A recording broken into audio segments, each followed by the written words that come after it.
শুভ সকাল বন্ধুরা। সকাল সকাল সব কাজ হয়ে গেছে আমার। মাছ টাছ কেটে নিয়েছি, শাক ঠাক কেটে নিয়েছি।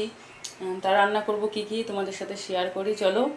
এই দেখো, আজকে কলমি শাক রান্না হবে, লোটে মাছ রান্না করব, আর কি রান্না করব চলো দেখাচ্ছি।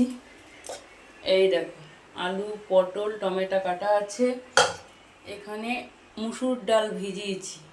এই যে এটাকে পেস্ট করে বড়া করে আলু দিয়ে পটল দিয়ে তরকারি করব, লোটে মাছ করব, শাক করব, আর ডিম কষা করব। সেটা এখনও সিদ্ধ হয়নি, হবে।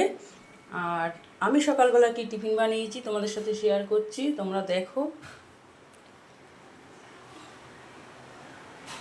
এই দেখো বন্ধুরা, এখানে খিচুড়ি করেছি কাঁচা লঙ্কা দিয়ে সকালবেলা, ডাল চাল সিদ্ধর মতো করেছি। কেমন হলো তোমরা একটু বলবে। এটা খিচুড়ি সকালবেলা সবাই একটু একটু করে খাবে, বুঝতে পারলে তোমরা? ছোট্ট একটা ব্লগ কেমন লাগলো তোমরা কমেন্ট করে জানাবে, ভালো লাগলে পাশে থাকবে। আমিও সবসময় তোমাদের পাশে থাকবো। টাটা বন্ধুরা।